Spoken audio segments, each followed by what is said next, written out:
नमस्कार दर्शक बंधु मु पवित्र चलतु जाणी नवा आज दिन सबकि टॉप न्यूज अपडेट देश विदेश आरंभ कर ओडिशार समस्त गुरुत्वपूर्ण खबर जापर आज भिडियो न्यूज देखा पूर्व आपण मान अनुरोध वीडियो गोटे लाइक कर चैनल को सब्सक्राइब कर दिंतु।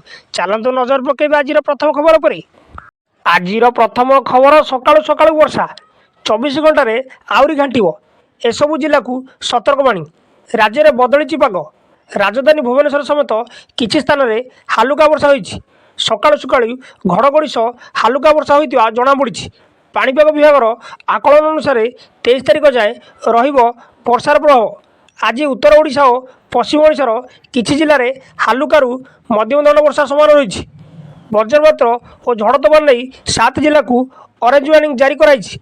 सुंदरगढ़, केन्दुझर, मयूरभंज, बालेश्वर, जाजपुर, ढेंकानाल और भद्रक जिला को ऑरेंज वार्निंग जारी कराइछि। अन्यपटे 12टी जिला को येलो अलर्ट जारी कराइछि बोली सूचना मिली। परवर्ती खबर दिल्ली को मिला चतुर्थ महिला सीएम। सबू कल्पना जल्पनार अंत होइछि। दिल्ली को मिली नुआ तथा नवम मुख्यमंत्री। बुधवार दीर्घ समय धरी चलीथिबा बीजेपी विधायक दल बैठक में प्रथम थर पर विधायक भाव निर्वाचित होइथिबा 51 वर्षीय रेखा गुप्ता नाम मुख्यमंत्री पद पर सर्वसहमति क्रमे घोषणा कराइछि।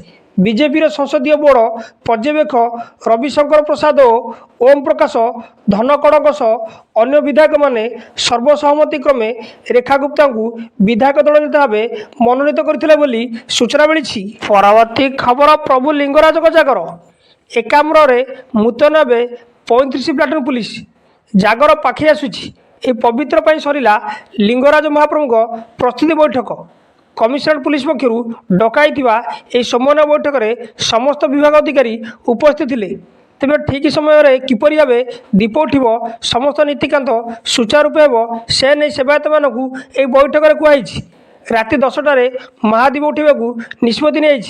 भक्त मैंने कि भाव दर्शन करेंगे और दीप जाड़े से नहीं व्यापक व्यवस्था करा। श्रद्धालु सुरक्षा और सुपरिचालना 35 प्लाटून पुलिस फोर्स और 200 ऊर्ध अधिकारी नियोजित है बोली पुलिस कमिशनर कहते बोली सूचना मिली। परवर्ती खबर आसंता काली ठारू ओडिशा रे मैट्रिक परीक्षा।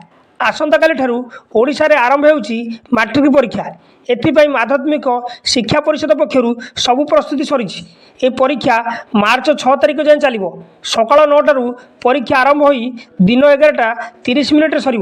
या पूर्व सकाल 7:30 रु 8:30 मध्य नोडाल सेंटर समस्त परीक्षा केन्द्र को प्रश्नपत्र पहुँचब। समस्त 30 जिले में 3133 परीक्षा केन्द्र और 314 नोडाल सेंटर हो।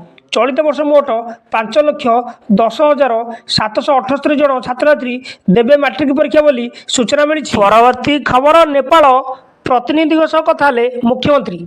नेपाल छात्री मृत्यु घटना को नहीं हलचल राजनीति। मंत्री और सांसद घटना को निंदा करुवा बेले राज्य सरकार उचित समय पदक्षेप नहीं मंत्री।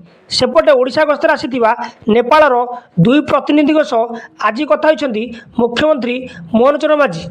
टेलीफोन जोगे मुख्यमंत्री नेपालर प्रतिनिधि संजीव दास शर्मा और नवीन राज अधिकारी सह कथा होइछन्ती।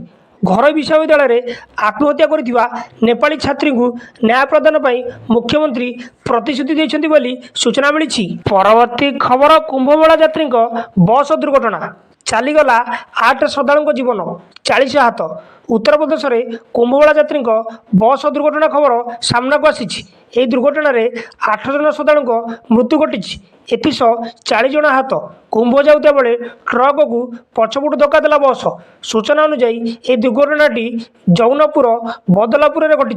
डबल डेकर बस दुर्घटनाग्रस्त होती सूचना मिली। परवर्ती खबर 3 लाख अधिक भूत राशन कार्डधारी खाऊछंती राशन चाउल।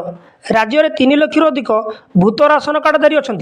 अर्थात 3 लाख अधिक मृत व्यक्ति ना रही राशन कार्ड। या खाद्य जोगाण और खाउटी कल्याण विभाग मंत्री कृष्णचंद्र पात्र विधानसभा उत्तर रखिंट।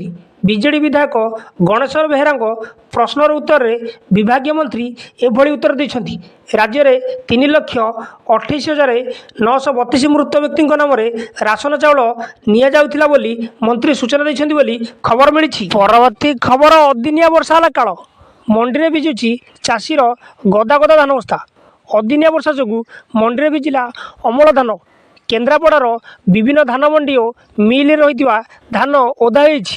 ପ୍ରବଳ ବର୍ଷା ଓ ପବନ ଯୋଗୁଁ ମଣ୍ଡିରେ ଗଚ୍ଛିତ ଥିବା ଧାନ ବସ୍ତାରୁ ପଲିଥିନ୍ ଉଡ଼ିଯାଇଥିଲା। ଅନେକ ସ୍ଥାନରେ ଧାନରେ ପାଣି ପଶିଯାଇଛି। ଧାନ ରଖାଇଥିବା ସ୍ଥାନରେ ପାଦେ ପାଦେ ପାଣି ଜମି ରହିଛି। ଅଧିକା ବର୍ଷା ହେଲେ ଧାନ ସମ୍ପୂର୍ଣ୍ଣ ନଷ୍ଟ ହେବାର ଆଶଙ୍କା ରହିଛି।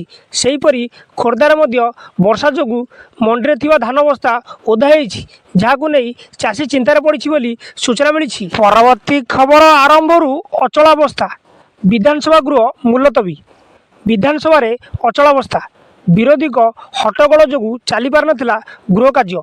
ଫଳରେ ଗୃହକୁ ମୁଲତବୀ ଘୋଷଣା କରିଥିଲେ ବାଚସ୍ପତି। ଗୃହ ଆରମ୍ଭରୁ ଧାନ ସଂଗ୍ରହରେ ଅବ୍ୟବସ୍ଥାକୁ ନେଇ ସରକାରଙ୍କୁ ଘେରିଥିଲେ ବିରୋଧୀ ବିଜେଡି। ସେହିପରି ରାଜ୍ୟରେ ଆଇନ ଶୃଙ୍ଖଳା ପରିସ୍ଥିତିକୁ ନେଇ ହୋହଲ୍ଲା କରିଥିଲେ କଂଗ୍ରେସ ବିଧାୟକମାନେ। ଉଭୟ ଦଳର ବିଧାୟକଙ୍କ ହୋହଲ୍ଲା ଏବଂ ନାରାବାଜିରେ କମ୍ପିଥିଲା ବିଧାନସଭା ପରିସର। ଦୀର୍ଘ ସମୟ ପର୍ଯ୍ୟନ୍ତ ଅଚଳାବସ୍ଥା ଲାଗି ରହିଥିବାରୁ ବାଚସ୍ପତି ଗୃହକୁ ମୁଲତବୀ ଘୋଷଣା କରିଥିଲେ ବୋଲି ସୂଚନା ମିଳିଛି। ପରବର୍ତ୍ତୀ ଖବର ଅଲିଭ ରିଡେଲ କଇଁଚଙ୍କ ଗଣ ଅଣ୍ଡାଦାନ ଆରମ୍ଭ ହୋଇଛି। ହଜାର ସଂଖ୍ୟାରେ ଅଲିଭ ରିଡେଲ କଇଁଚ ଆସି ଗଣ ଅଣ୍ଡାଦାନ କରୁଛନ୍ତି।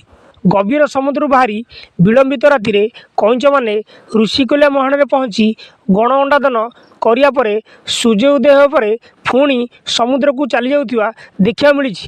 ଆଉ ଏହି ଅଣ୍ଡାଗୁଡ଼ିକ କିଭଳି ସୁରକ୍ଷିତ ଭାବେ ପ୍ରାୟ 3 ମାସ ଧରି ରହିବା ପରେ ସେଥିରେ ଛୁଆ ବାହାରିବ, ସମୁଦ୍ରକୁ ଯିବ, ସେ ନେଇ ବନ ବିଭାଗ ପକ୍ଷରୁ ବ୍ୟାପକ ବ୍ୟବସ୍ଥା ଗ୍ରହଣ କରାଯାଇଛି ବୋଲି ସୂଚନା ମିଳିଛି। ପରବର୍ତ୍ତୀ ଖବର ନାକରେ କାନ୍ଦୁଛି ଟମାଟୋ ଚାଷୀ। ରାଜ୍ୟର ଗରିବ ଚାଷୀଙ୍କ ଅର୍ଥନୀତି ସୁଦୃଢ଼ କରିବାର ପ୍ରତିଶ୍ରୁତି ଦେଇ କ୍ଷମତାକୁ ଆସିଥିବା ବିଜେପି ସରକାରର ଅସଲ ଚେହେରା ପଦାରେ ପଡ଼ିଛି। ଆରମ୍ଭରୁ ରାଜ୍ୟ ସରକାର ପନିପରିବା ଚାଷୀମାନଙ୍କ ଅମଳ ପରିବା ସଂରକ୍ଷଣ ଓ ବଜାର ବ୍ୟବସ୍ଥା କଥା କହୁଥିବା ବେଳେ ଆଜି ଯାଏଁ କିଛି ବ୍ୟବସ୍ଥା ହୋଇନାହିଁ।